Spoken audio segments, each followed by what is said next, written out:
Good afternoon, everybody. Good to see all of you here today. Before I discuss the ceasefire with Iran, I have a quick update from the First Lady of the United States. Yesterday marked the very first conviction under the Take It Down Act, landmark legislation that First Lady Melania Trump played an instrumental role in getting passed that protects victims from non-consensual AI-generated sexually explicit images, cyber stalking, and threats of violence. This is a huge achievement for the First Lady, and I know the President is very proud of his wife's efforts in getting this critical legislation passed to protect America's youth. So we thank the First Lady for her efforts, and we hope that others will report on this historic conviction yesterday. With respect to the two-week ceasefire announced by President Trump last night, this is a victory for the United States of America that the President and our incredible military made happen. From the very beginning of Operation Epic Fury, President Trump stated this would be a 4 to 6 week military operation to dismantle the military threat posed by the radical Islamic Iranian regime. Thanks to the unbelievable capabilities of America's war fighters, the United States has achieved and exceeded those core military objectives in just 38 days. The U.S. military destroyed Iran's defense industrial base, crushing the regime's ability to manufacture weapons that they and their proxies use to maim and kill Americans and terrorize the world. Iran's ability to build and stockpile ballistic missiles and long-range drones has also been set back by years compared to where it was 6 weeks ago prior to the launch of Operation Epic Fury. We destroyed the vast majority of Iran's ballistic missiles, launcher vehicles, and long-range attack drones through more than 450 strikes on ballistic missiles and approximately 800 strikes on Iran's drone launching units and storage facilities. In total, more than 13,000 targets across Iran were struck. Again, this is in the matter of just 38 days. Meanwhile, the Iranian Navy was completely annihilated. The United States destroyed more than 150 naval vessels in total, including 16 entire classes of Iranian warships. Despite once being the largest undersea force in the Middle East, Iran now has 0 submarine vessels. 97% of Iran's once massive inventory of more than 5,000 naval mines has also been targeted and destroyed. Iran's air forces are functionally and operationally irrelevant at this point, after the United States maintained total air dominance over their country for weeks on end. To underscore the significance of this, before Operation Epic Fury, the Iranian Air Force would fly between 30 to 100 flights per day. Today, that number is 0. Iran's ability to fund and support its terrorist proxies has been greatly reduced. At this point, Iran can no longer distribute weapons to its proxies in the region. And most importantly, Iran will not be able to acquire nuclear weapons. Prior to the start of this successful operation, Iran was aggressively expanding its short-range ballistic missile arsenal. Through these weapons and its navy, Iran was attempting to build a military buildup around their country that would pose an imminent and existential threat to the United States military assets in the Middle East, our allies in the region, and ultimately the free world. Iran was pursuing this dangerous and aggressive strategy for one reason: to hold the entire world hostage to its terrorist ambitions. The Iranians aim to use their expanded military capabilities as a shield around their country to continue achieving their ultimate goal internally, building nuclear bombs. But their murderous and evil plans have been blown up, quite literally and figuratively, along with their military, their nuclear program, and most of their senior leadership, including the former Supreme Leader Ayatollah Ali Khamenei. Their command and control structures were also massively disrupted after being struck more than 2,000 times. Many of their remaining leaders are paralyzed in fear and no longer enjoy the freedom to move around their country freely and meet openly.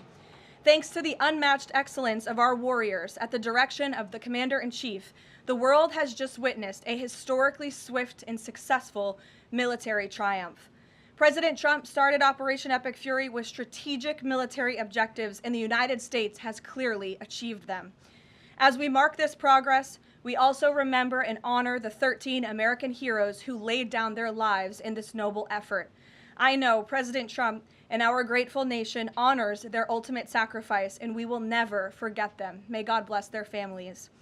The valiant efforts of all of our incredible service members created maximum leverage for the President of the United States, allowing he and his leadership team to engage in tough negotiations over the past couple of weeks that have now created an opening for a diplomatic solution in long-term peace in the Middle East. The President's maximum pressure and the leverage created by the success of Operation Epic Fury led to the Iranian regime asking for and ultimately agreeing to a ceasefire proposal with the United States. Iran could no longer tolerate being bombed or taking the gamble of what was to come following President Trump's 8 p.m. deadline last night.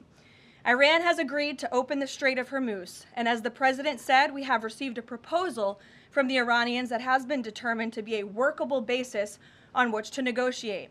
I've seen a lot of inaccurate coverage today from the media about these negotiations and these plans already. So let me be clear and correct the record.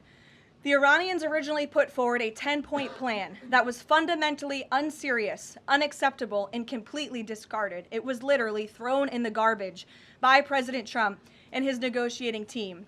Many outlets in this room have falsely reported on that plan as being acceptable to the United States, and that is false.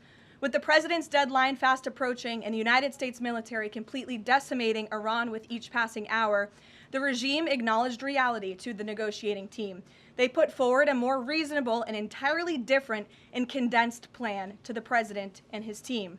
President Trump and the team determined the new modified plan was a workable basis on which to negotiate and to align it with our own 15-point proposal. The President's red lines, namely the end of Iranian enrichment in Iran, have not changed. And the idea that President Trump would ever accept an Iranian wish list as a deal is completely absurd. The President will only make a deal that serves in the best interests of the United States of America, and he as a negotiating team will focus on this effort over the next 2 weeks, so long as the Strait of Hormuz remains open with no limitations or delays. These extraordinarily sensitive and complex negotiations will take place behind closed doors over the course of the next 2 weeks. I would strongly advise the media against running with narratives that have no basis in fact. What Iran says publicly or feeds to all of you in the press is much different than what they communicate to the United States, the President, and his team privately. Never underestimate President Trump's ability to successfully advance America's interests and broker peace. President Trump has a proven track record of achieving good deals on behalf of the United States and the American people, and he will only accept one that puts America first. With that, I will take your questions today. I'm sure you have a lot of them. In our new media seat, we have Shane Harris with the AMAC Newsline. Shane, thank you for being here. Why don't you kick us off? Yeah, thanks for having me, Caroline. 2 questions for you. First, following the President's announcement of the ceasefire, if this is indeed the end of hostilities in Iran, what is the President's message to the American people about what was achieved for our country through Operation Epic Fury? Sure. I think I just laid out a significant portion of that in my opening remarks. 6 weeks ago, the President looked the American people in the eye directly, and he told them that he launched this operation to take out the imminent threat that was posed by Iran. And that threat has now been greatly destroyed. Their Navy, their missiles, their defense industrial base, and their desire and their plan to build a nuclear bomb inside their country is no longer going to be allowed, can no longer happen, thanks to the remarkable success of Operation Epic Fury over the course of the last 38 days. That has been absolutely achieved, and now we're moving into the next phase of this, which is a negotiating period to put some fine points on this and to hopefully broker an agreement that can achieve long-term peace in the Middle East. Yeah, and then second, what is the President's message to American seniors who have a much higher voter participation rate and they're likely to be a key swing vote in the midterm elections? Well, the President loves our seniors across the country, and as you know, the President signed the One Big Beautiful Bill, the Working Families Tax Cut last year, which greatly reduced taxes on Social Security for our seniors. In fact, thanks to the Working Families Tax Cut, nearly 90% of seniors will no longer pay tax on their Social Security. That's a huge win for our seniors and also for our middle class and working families across the country with the no tax on tips provision and the no tax on overtime. Next week is tax week. You'll hear a lot from the President about how his policies have benefited the American people, and I'm proud to report that the President will be traveling next week to the great states of Nevada and Arizona to tout this historic accomplishment over the course of the next week. Thank you for being here, Shane. Gabe. Thank you. Caroline, Iranian state media is saying that Iran has now closed off the Strait of Hormuz today in response to Israeli attacks on Lebanon. What's the White House response to that? And you just listed many military successes, I understand that, but strategically, how is the administration arguing that Iran does not have more economic leverage than it did before the start of the war? Sure. Well, with respect to the first reporting out of Iranian state media, the president was made aware of those reports before I came to the podium. That is completely unacceptable. And again, this is a case of what they're saying publicly is different privately. We have seen an uptick of traffic in the Strait today, and I will reiterate the president's expectation and demand that the Strait of Hormuz is reopened immediately, quickly and safely. That is his expectation. It has been relayed to him privately that is what's taking place, and these reports publicly are false. Caroline, the president yesterday threatened that a whole civilization would die if a ceasefire deal wasn't reached, understanding that Iranian leaders have previously said death to America. But why is it appropriate for the president of the United States to use that kind of language when talking about civilian targets? And was the president mocking Islam by signing off his True Social post over the weekend, praise be to Allah? Wouldn't that antagonize Muslim allies across the world? Well, I understand the questions about the president's rhetoric, but what the president cares most about is results. And in fact, his very tough rhetoric and his tough negotiating style is what has led to the result that you are all witnessing today. Iran publicly acknowledging last night that they have agreed or that they wanted this ceasefire with the United States because they no longer could tolerate being bombed by our very powerful and lethal military, and that they have committed to the reopening of the Strait of Hormuz, which the president will hold them accountable for, and it's something the administration is closely monitoring in real time. Danny. Should the world not take his word seriously? The world should take his word very seriously in understanding that the president is always most interested in results. And it was the Iranians who backed down, not President Trump. He said that they would face very grave consequences, as you just laid out, by the 8 p.m. deadline if they did not agree to reopening the Strait of Hormuz. And what did they do last night? They agreed to reopen the Strait of Hormuz. Danny. Thanks, Caroline. Would President Trump like to see Lebanon included in this peace deal? Because as you know, there have been increased Israeli strikes on Lebanon today with dozens of casualties there. Sure. Lebanon is not part of the ceasefire. That has been relayed to all parties involved in the ceasefire. As you know, Prime Minister Netanyahu put out a statement last night in support of the ceasefire, in support of the United States' efforts, and he's also assured the president they'll continue to be a helpful partner throughout the course of the next 2 weeks. Is there any thought, though, that the president might like to see Lebanon included at a future date, given that it seems to be causing or potentially undermining the Iran ceasefire? Again, this will continue to be discussed, I am sure, between the President and Prime Minister Netanyahu, the United States and Israel, and all of the parties involved. But at this point in time, they're not included in the ceasefire deal. Jeff. Thank you. Caroline, will the U.S. take part in talks with Iran in Islamabad on Friday?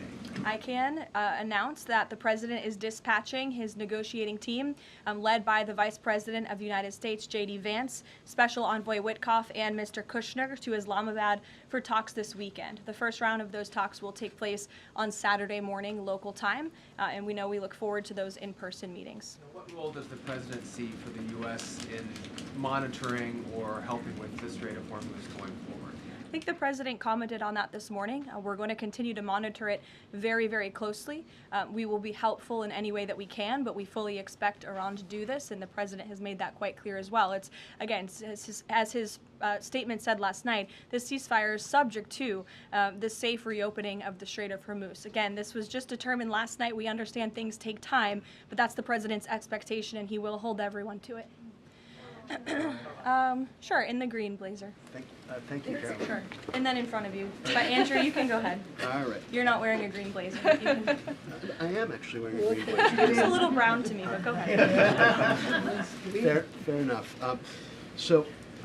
Regarding the president's rhetoric, when the U.S. invaded Iraq in 2003, George W. Bush said in a message to the Iraqi people that the military campaign was directed, quote, against the lawless men who rule your country and not against you. Yesterday, the president threatened to destroy Iran's civilization, the entire civilization. Not the Iranian government, but the Iranian civilization, the Iranian people. The U.S. has been a moral leader for most of its history by fighting wars against other governments, not against civilizations. How can the president claim that America can ever have the moral high ground if he's threatening to destroy civilizations and not casting wars as fights against other governments? Andrew, I think you should take a look at the actions of this president over the course of the past 6 weeks and the actions of our brave men and women in our United States military who have taken out essentially taken out the military of a rogue Islamic regime that has chanted death to America for 47 years, that has killed and maimed thousands of American soldiers over the course of the last 5 decades. The president absolutely has the moral high ground over the Iranian terrorist regime, and for you to even suggest otherwise is frankly insulting. With all due respect, Caroline, Go ahead. with all due respect, Go ahead. there is... Just given what we've seen in Lebanon today and the increased attacks from Israel, I mean, is there any concern that Netanyahu is trying to kill the ceasefire? The president spoke with Prime Minister Netanyahu last night, and in that private conversation, Prime Minister Netanyahu relayed exactly what he said to the world publicly, that he supports the president, and Israel remains a key ally and partner to the United States. They've been a tremendous partner over the course of the past 6 weeks, and we thank them for their heroic efforts as well. And the president had that conversation last night, and that was relayed to the world publicly as well. Reagan, go ahead. Caroline, I have a question for you on Iran, and then I have a question on the Dignity Act as Sure. well. On Iran, it's been reported that the ceasefire was struck after the involvement of 2 unlikely factors, J.D. Vance and China. What role did those parties play in striking a deal? Well, Vice President Vance has played a very significant and a key role in this since the very beginning. Of course, he's the president's right-hand man. He is the vice president of the United States. He's been involved in all of these discussions, and as I just announced, he'll be leading this new phase of negotiations in Islamabad later this week. With respect to China, there were conversations that took place between top levels of our government and China's government.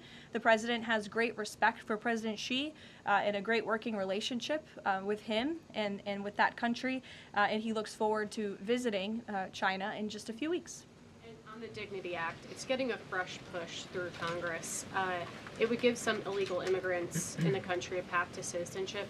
What's the White House's position on this legislation, and would the president sign it if it made it to his desk? Honestly, Reagan, I haven't spoken to the president about the legislation, but I will have that conversation, and we'll get you our formal position on it as soon as we can. You're welcome. Go ahead. The president suggested in an interview this morning that he would support a joint U.S.-Iranian venture to charge tolls for ships going through the strait. Does the president believe that the U.S. should earn revenue from the Strait of Hormuz going forward?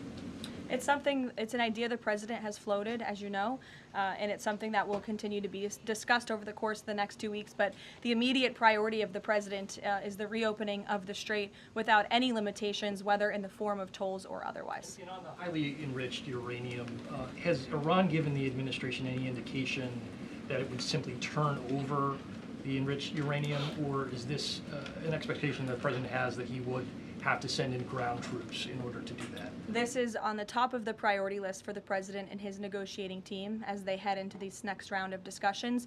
And as I said in my opener, that is a red line that the president is not going to back away from, and he's committed to ensuring that takes place. We hope it will be through diplomacy. Have they given any indication that they would turn it over? They have. They have. Yes. Trevor. The latest news out of Iran is that the air defenses have been activated in several cities, including Isfahan, and that explosions have been heard in Isfahan. Who is bombing Iran right now? Were those reports just as of a few minutes ago? Yeah. Okay, so obviously I'll have to go back and check with the national security team. I'm standing out here with all of you, but I will do that and we will get you an answer, okay? And just on the civilization question that we've been talking about. And I would just add to that point, again, I haven't seen these reports. I'm not verifying them. Not that I don't trust you, Trevor, but I want to go back and check with the experts here at the White House. I would just say, and I would echo what the Vice President said this morning, this is a fragile truce. Ceasefires are fragile by nature. We've seen this with respect to the 12-day war with Iran and Israel last year. It takes time sometimes for these ceasefires to be fully effectuated. And one of the results of Operation Epic Fury was we completely dismantled Iran's command and control center, which makes it difficult for them to pass messages up and down the chain. And so we understand that. I would caution a little bit of patience, but of course we want to see the ceasefire effectuated and abided by all parties as quickly as possible. Thank you. And the American presidential administrations, going back to Ronald Reagan, have said this formulation about nuclear war, that a nuclear war cannot be won and must never be fought. Is that still the view of this administration, given the president's comments about civilization? I have no change in our view on that policy. Katie. Thanks, Caroline. I'm just, given the gravity of what he said yesterday, what was your understanding of what he meant when he said, this civilization is going to be eliminated?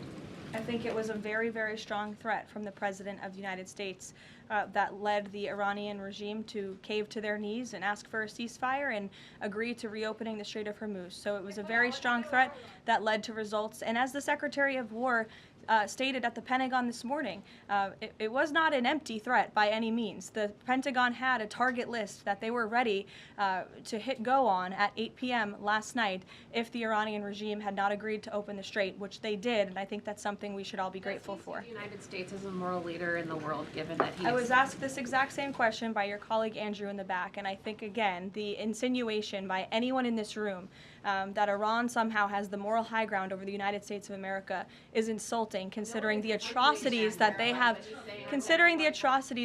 committed against our people and our military over the past 5 decades. John, go ahead. Thanks a lot, Caroline. 2 questions for you. One has to do with a statement, a joint statement put out this morning by some of America's European allies, our NATO allies. And in that joint statement, they said regarding the Strait of Hormuz, our governments will contribute to ensuring freedom of navigation in the Strait of Hormuz. What's the administration's reaction to that joint statement? Does that smooth things over when the president meets with NATO Secretary General a little bit later this afternoon? I have a direct quote from the President of the United States on NATO, and I will share it with all of you. They were tested and they failed. And I would add, it's quite sad that NATO turned their backs on the American people over the course of the last 6 weeks when it's the American people who have been funding their defense. As you know, President Trump will be meeting with Secretary Ruta in a couple of hours here at the White House, and I know he looks forward to having a very frank and candid conversation with him. And then secondly, in regards to this conflict, 38 days, as you pointed out, President Trump has said that there's been regime change. Has that regime change led to more freedoms for the Iranian people? I think that's a question that's being asked a little bit too early, John, and we hope that is the case, but it's something that has yet to be seen. Eamon. Caroline, on this question of tolling by the Iranians in the Strait of Hormuz, I've heard you talk about a number of red lines that the president has in this negotiation, but I haven't heard you say that Iranian tolling in the Strait of Hormuz is a red line. Would it be acceptable to the United States at the end of all this if the Iranians are able to charge tolls in the Strait of Hormuz? I think the president was very clear and simplistic in his language last night in his Truth Social post, where he said that this ceasefire is subject to the free, safe, and immediate reopening of the Strait of Hormuz. That's very plain language, and it should be taken at face value. You mean free Carrie, charge? Carrie, go ahead. Without limitation, including tolls, yes. Carrie. A quick follow-up on the tolling. Why would the U.S. allow Iran to collect tolls from the Strait of Hormuz? That's not something that we've opposed for a number of years now. Again, that's not something we've said that we've definitively accepted. The joint venture is something that was proposed by the president, but he was very clear in his statement last night. He wants to see the strait reopened immediately without limitation, and that's something we're going to hold them to. Yes, second question. On family and friends in Iran. I myself am Iranian, and I've been talking to them through the blackout. One of my family members yesterday said goodbye to me. So what message should we be sending Iranians when they message me saying what should they be doing right now? How should they stay safe? Because they really don't know what to do. I think the president's main priority, in my main priority as his spokeswoman is to make sure that clear messages are sent to the American people, of course, which is my job today. With respect to the Iranian people, the president, has taken out the imminent threat that was posed by their military to the United States, to our allies in the region, to our forces in the region, and of course, as the president has long said, he hopes that Iran will be a country of peace, of prosperity, and we're moving into this next round of negotiations to hopefully come to an agreement with this new regime that will create long-term stability in the Middle East. He has said that they should stay inside of their homes and also take back their country. So there's a contradiction there. So how do you address that? Again, we're moving into this next round of negotiations with the remnants of the regime and those that we are speaking with now to hopefully reach a place of peace long-term for the region, and that includes the Iranian people as well. In the blue, go ahead. Thank you, Caroline. The White House posted the statement from the Iranian government that passage in the strait will be coordinated with Iran's armed forces. As of today, who controls the Strait of Hormuz? Again, these statements were put out 12 hours ago. We expect that the strait will be opened immediately. As I've said earlier, we have seen an uptick in traffic in the strait, and it's something that we are monitoring minute by minute, hour by hour as the days go on. Who controls the strait right now? Two questions. One on the deportations of Iranian officials, and then on the negotiations. Are there still security concerns about Vice President Vance being part of these peace talks, Steve Witkoff, Jared Kushner? And then two, given the ongoing deportation of General Soleimani's niece, does the Trump administration plan to deport more relatives or people in the families of Iranian officials that are in the U.S.? Certainly, anyone who is here fraudulently. I understand one of the individuals who their visa was revoked by Secretary Rubio and they were deported by ICE. They had a fraudulent asylum claim. That's against the laws of the United States. So anyone who is here illegally or fraudulently is subject to our nation's immigration laws and will be removed from our country. And I know this continues to be a top priority for the State Department, working in conjunction with the Department of Homeland Security. With respect to the safety of the Vice President, we fully trust the United States Secret Service to do their job, to keep the Vice President and the President's negotiating team safe. They do a tremendous job, and we fully trust them to do that. Caroline. In the back, go ahead. The President has said Cuba is next. What's the message to the American people regarding Cuba, and what can Cubans expect in relation to this statement? Well, look, I think when President Trump said that, and he later clarified after making that statement, that he meant the Cuban regime is bound to fall. The country is very weak. They're in a very weak position economically, obviously, financially. The Cuban people are fed up with their government, as they should be. And these talks and discussions continue to happen at the highest level of our government. I don't have any updates or announcements for you with respect to Cuba policy today. Good to see you. Thank you, Caroline. Secretary Hegseth said this morning that U.S. troops would be sticking around. Can you expound upon that, what we should expect from U.S. troops in theater for the next 2 weeks and beyond? I would defer you to the Pentagon for any specifics on assets that have been in place in the Middle East, but take the Secretary at his word, and also the President has reiterated this as well in his own words, that we're not going to move anything immediately. Again, this is a 2-week ceasefire where we hope at the end, and we expect at the end, we'll have a good agreement between the United States and Iran, but in the meantime, we're going to ensure that our military is always at the ready of the Commander-in-Chief. I'll take a couple more in the back. Sure. Thank you. Thank you very much.